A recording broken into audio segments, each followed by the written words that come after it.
Hello again. Um, in the last video, the first video, uh, I had mentioned that every piece of knowledge we have can be traced back to some kind of assumption. That you aren't going to find. Well, I mean, I can't rule that out. I mean, maybe you will find it. In fact, why don't you leave a comment if you find a piece of knowledge that has a rock solid foundation underneath it. I would be really interested in what that is. But it seems to me that knowledge itself is not rock solid.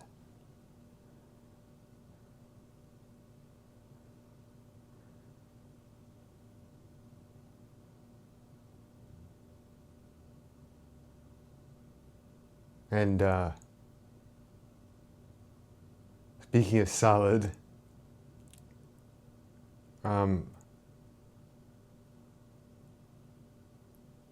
like I said, I'm not saying this because like I have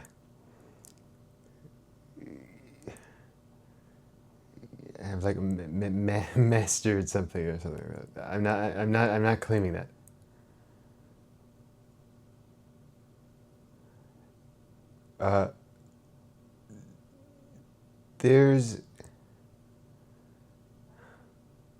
I get this feeling, and I've had this feeling for a little while.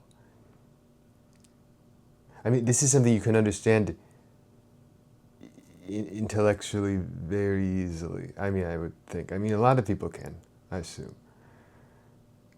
But feeling it is a little different. And feeling it, I don't really know. That just seems like something that just happens, I guess.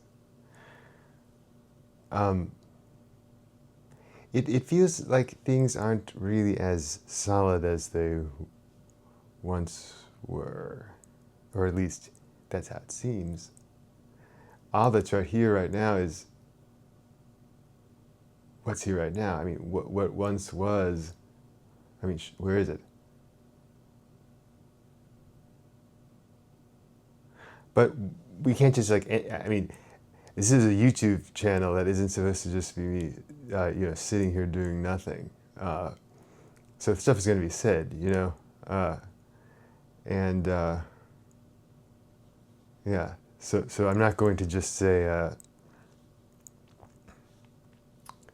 well, I can't really say, I can't say anything other. I'm not just gonna sit here and deconstruct everything I say. Although, I guess I can't really rule that out. We construct and then deconstruct it. Maybe that's what we're doing. So,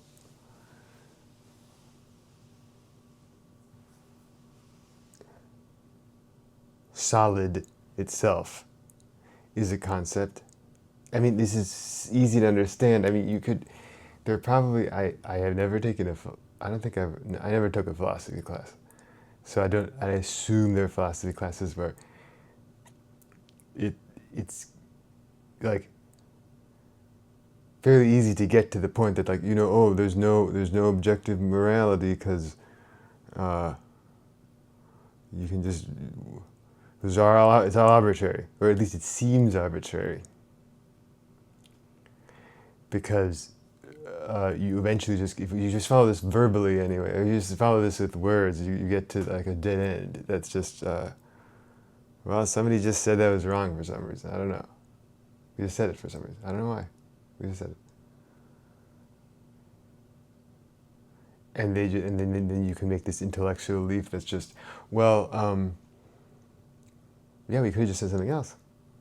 We could have just had a completely different idea of morality. But I'm not talking about morality right now. I'm talking about solid.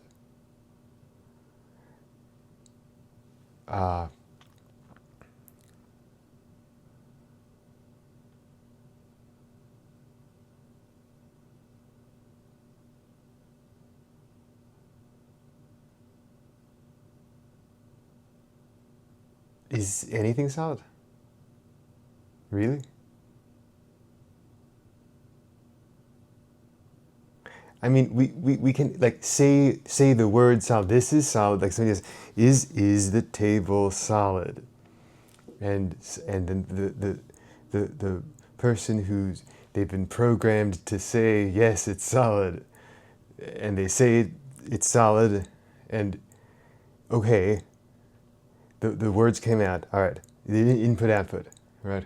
Like the brain or is programmed like that. It's programmed like a computer. All the vocabulary I have right now, everything I'm saying is just because of stuff that was fed to me, right? I mean, that's how it seems. That's what we tend to think about. That's how it seems, isn't it? There's nothing particularly uh, special at words. I mean, they can be kind of you can just. I mean, AI seems to be proving that to us, isn't it?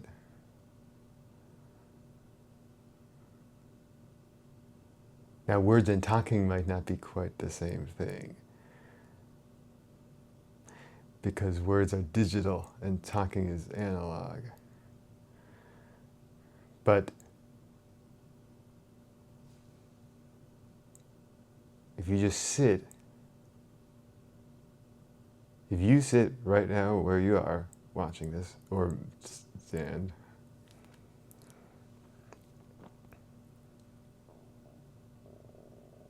you feel sensations, right?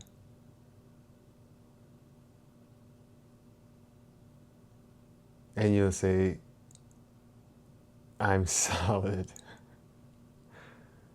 But don't you see that if you remove the words from that, if you don't label it, just feel it. Do the thing. And I'm not going to like bring this up again and again and again what that is, what do the thing is, but it's only the second video, so I'll bring it up. When a thought goes through your mind, attempt to look at the thought. For the purposes of mindfulness here, we're going to just say, any thought, look at the thought. Once you become aware of the thought, like there's a stream of thought going on, you know what I mean? But eventually it like loops back on itself or something like that. And it seems to be like you're somehow aware of it, of the thoughts. You can tell there are thoughts going on before that. There's a stream, probably a healthier stream going on before. I mean, that's just my opinion, but it's just my opinion that it's a healthy stream. You know, maybe ruminations is a healthy thing. No, but I think you get what I'm saying. You can tell, like, once you become aware of your thought, you know that once your awareness shifts to being aware of the thought,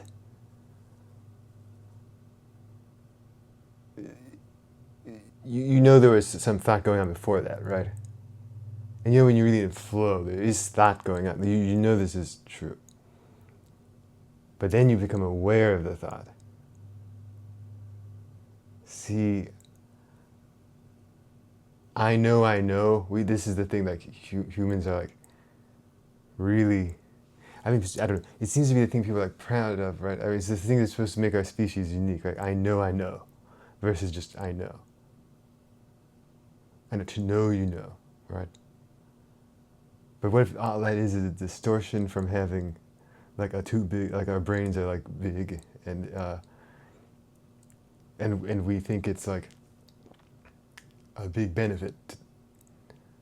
I mean, it might not be. It might be just like a big hallucination, and like the idea that it's helping us a lot. It could be a hallucination that's going to lead to human extinction. Like we might be completely confused about our real place in the planet right now. It's possible the other animal, people, the smartest animals might be thinking that basically our brain being caught in a feedback loop is somehow beneficial. But where was I? See, these are going to get I like to do these unscripted because, I mean, I may have a few bullet points sometimes, but like, uh,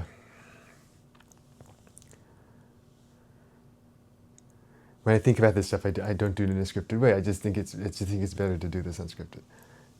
And I'll chop the if these recordings are ridiculously long, I'll probably chop up the video into parts. I guess. Um, so, where was I? Oh, doing the thing. Oh, okay. When there's a thought that goes through your head, look at the thought, and it stops. It's like, let's say I said something mean. I said something mean to this person, and it's like, oh, I shouldn't have done that. I shouldn't have done that. And but then also you think you kind of should have because you kind of want to justify it. You're kind of torn in two because of this. This is a recurring thing. So I shouldn't have said that. Oh, yeah, I should have. No, but they were awful. I shouldn't have just said that. But they really did deserve it, right? Maybe I want to talk to them and kind of try to get them to admit that it made sense for me to be mean to them or something. You know what I mean? And then you want to bring them into the rumination, and there's going to be a big fight. And okay, all right. But instead of doing that, you could just look at the thought. When it says, I'm going to, I don't know, this is a visceral thing, you understand? It's like, and I know some people watching this might get this, maybe some people getting this, might like already do this or they get this instantly. But I know this is an extremely difficult thing for some people to understand, I think. I get that impression. They just don't want to do it, that's fine. If you don't want to do it, there's no reason, you don't have to do this. This is not like saying your life's going to be better from doing this. I'm not really claiming that. I think that maybe it would. I kind of think that you'll start doing this if it will. If your life is going to get better from doing this, you'll start doing this. Yeah, if you won't, you won't. I don't think anybody's going to start doing this and ruin their life or something. I don't think that that's really...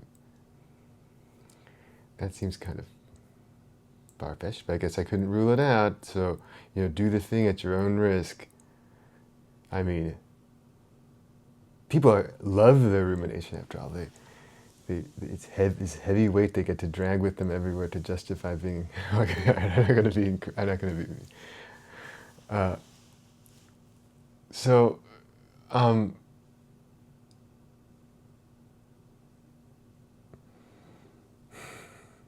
you have a stream of thought in your head that's very hard to deal with, and. It doesn't even need to be like this, but I'm overcomplicating if you bring back the rumination thing. What I'm trying to say is just when thought goes through your head, if you want to be mindful, and I don't know that cultivation is really the right term to use here because I'm not so sure that it really works that way, but we could say that if you want to, just as like a device, we can call it cultivation, and at the very least, I guess. If you want to cultivate mindfulness, which seems a little ridiculous maybe, but maybe not. So I can't rule that. Whenever thought becomes aware of itself, so like when thought becomes so loud that it fills it's like your visual field is replaced by the thoughts. You know what I mean? In a way, I'm not sure. Like, kind of. When you're aware of thought, do the thing. What that means is bring your awareness to what you're hearing and the sights in front of you. What's going on?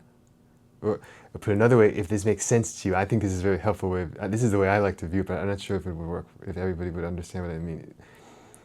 Look at the thought and it stops. Try to look at the thought and it stops. Look at the thought and it stops.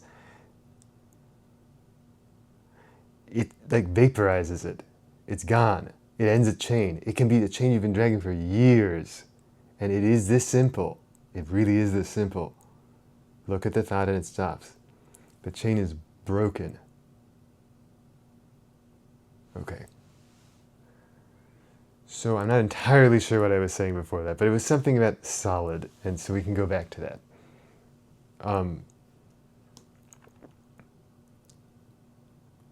Oh yeah, okay. I'm pointing out doing the thing, but just because doing the thing is a helpful device to be able to observe things about the now. To be able to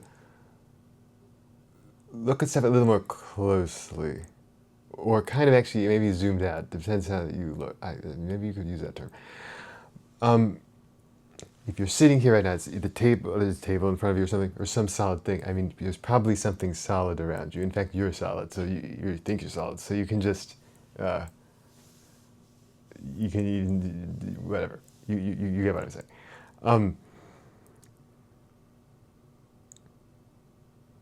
Just do the thing with every thought that passes through your mind while paying attention to the sensations of your like body and just the fact of you existing, the sensations that we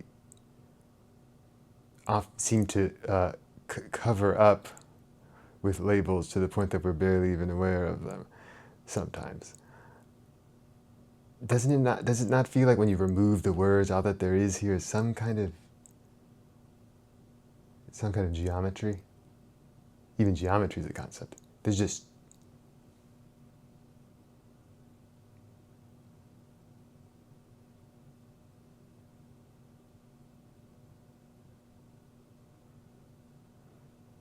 and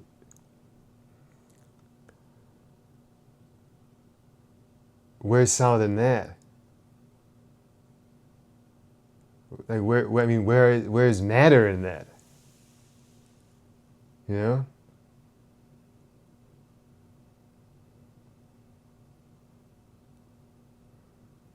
I don't know if I mentioned this earlier. I might have mentioned it earlier. You know, things feel a little like they're getting less solid. Like this is becoming more obvious. That things, that solid isn't real. It almost feels like there's some, all the distraction in the society is like coming up to like some fever pitch. Is that a phrase? Fever pitch? I think so. Because that's the only way that it can distract from it becoming clearer and clearer simultaneously, if you want to see it, that like solid isn't real, and that the labels are not it, so to speak. The side of things, or I don't know what that means, but like where it was just a world of words and labels is getting louder and louder and louder, because the side of things where we understand it's not, and the language about that is getting clearer and clearer and clearer, and so there's just this. It's really just kind of the same as it always was, isn't it? Because if both of these things, the realization that it's just beyond words, and the words themselves they're always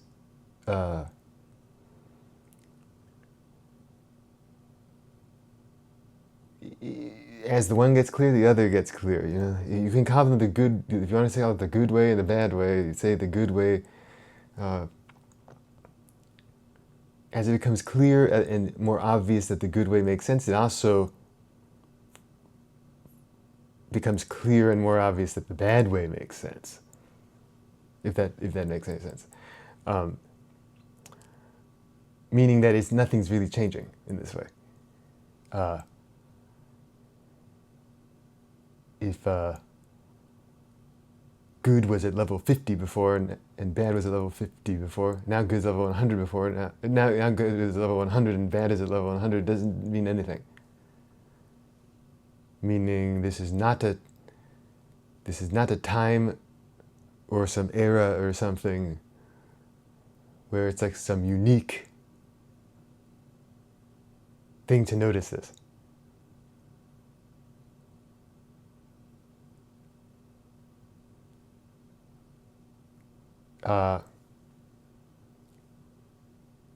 Like it's an illusion, even that it's actually becoming easier to notice. It's not becoming easier to notice.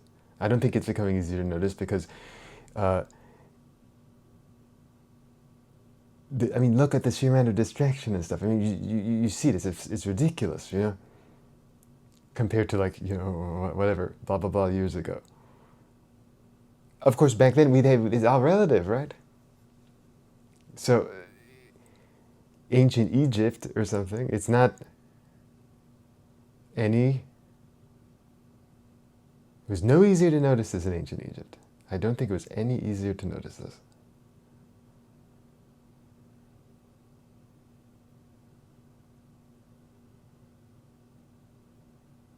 If there ever is a point where we're in some period of like some important change for real, like the real,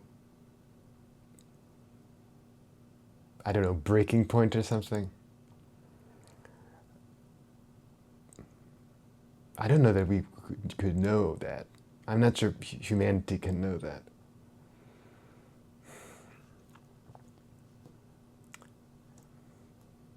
We're very, very human-centric because we're human. But what, like I said before about our brains, what if it turned out that was a disadvantage? Our brains are actually like a handicap, and we're deep in hallucination compared to the other animals, and we have like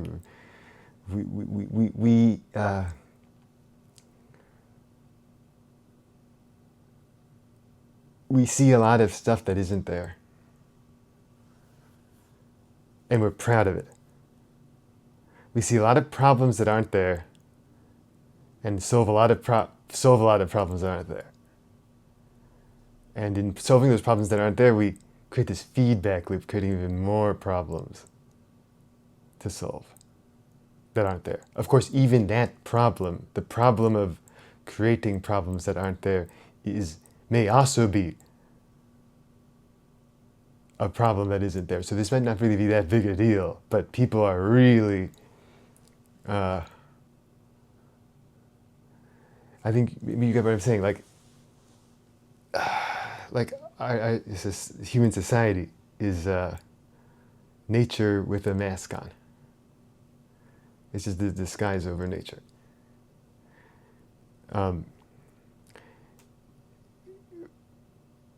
There's no such thing as a human that is really like non-animal, you know?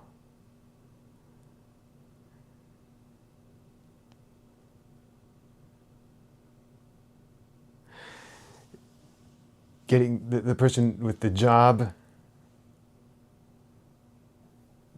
like doing something that we say is good for people, and it's the person with the job that just do something like some non-profit thing, you know, versus some other job that's like a corporate for-profit thing.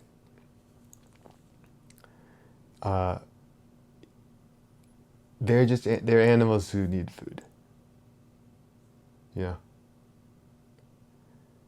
And but I'm not saying like they're selfish and it's bad, really. You know, that's because of our cause and effect stories that we tell ourselves. You know, like you don't get the person who has this apparently selfish, bad corporate job without the person who has the apparently selfless nonprofit job. They like lean on each other. We're all part of a movement, and therefore, in a way, we're all innocent here, if that makes sense. It's just things going on. But unfortunately, we tell ourselves these narratives. We're stuck in like these narratives. Like we're stuck in time, humans, and we tell ourselves narratives about what's going on. We think we need a mask. We think like we need to justify ourselves. Like everybody's has their own kind of narrative to cover up their own animal deception. Well, but if everything's just going on, like I move with you, and the person and technically, you know, the criminal and the like saints are moving together, and they're wholly dependent on each other. So in that way, is there really such a thing as like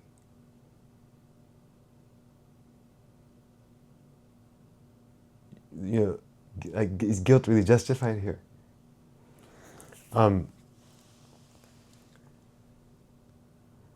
Of course, guilt, the idea of guilt, some of the masks involve the idea of guilt. People talk about guilt. It's one of the things that happens. People talk about guilt. And people talk about cause and effect. And people talk about bad people and good people. Because that's what happens. We have this like feedback loop going on, so it's gotten kind of ridiculous. I think it's something like a feedback loop. That's what it seems like to me. At some point, unfortunately, someone identified a problem, And I think that like that might originate with animals that are like came before us, beings that came before humans. But that by the time it gets to us, our brains are so big that something that was like a problem is just sort of like the animal function. It's not really that big a deal for the animal. Of course, I don't know anything about how animals function. I'm just saying this, so don't take it too seriously, or do it. You do what you want to do.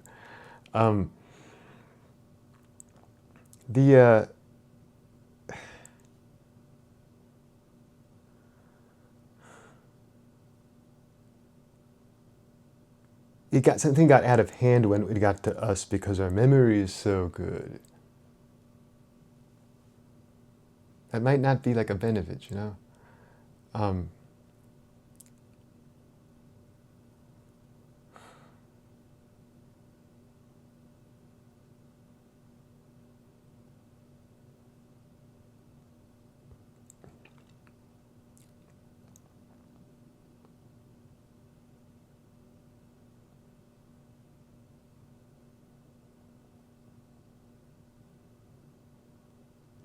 And so in a way,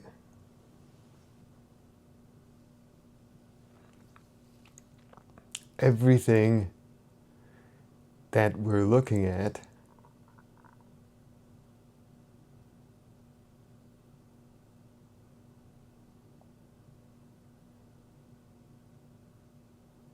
is the human mind, isn't it?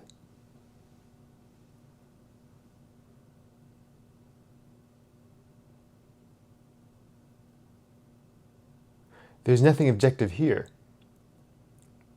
Or is there?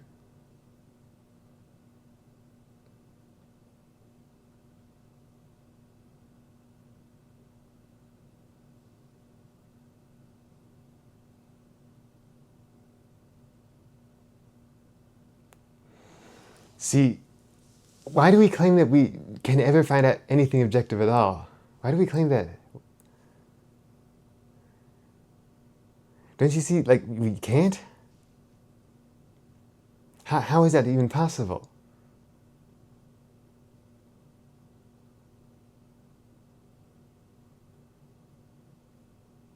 And it's weird because we kind of admit this a little bit. Because there's something in like quantum physics, there's something like in like the papers and journal articles and experiments or whatever. There's something like this, something like we realize that the observer affects the experiment, so therefore we need to call the researcher or whatever you call it, scientist, a participant, and because they affect it. Because of like as evidenced by like some like double slit thing or something. I might be wrong about that. It's something like that.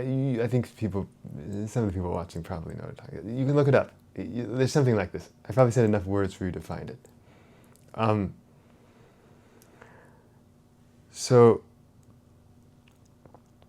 But the thing is, that doesn't have, for some reason, it doesn't seem like it has a profound effect on us to notice that we're like intrinsically connected to everything. Like, at least from like when scientists find it, it's like some the most recent Nobel Prize in physics had to do with this somewhat, I think. But like, it doesn't.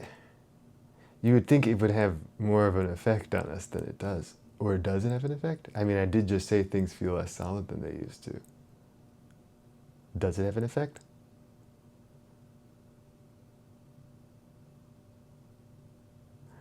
You know,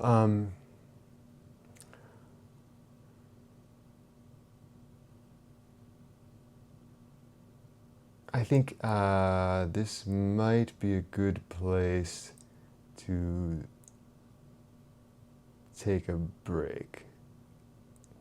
So I'm going to stop the video for now, and I'll then start the next part.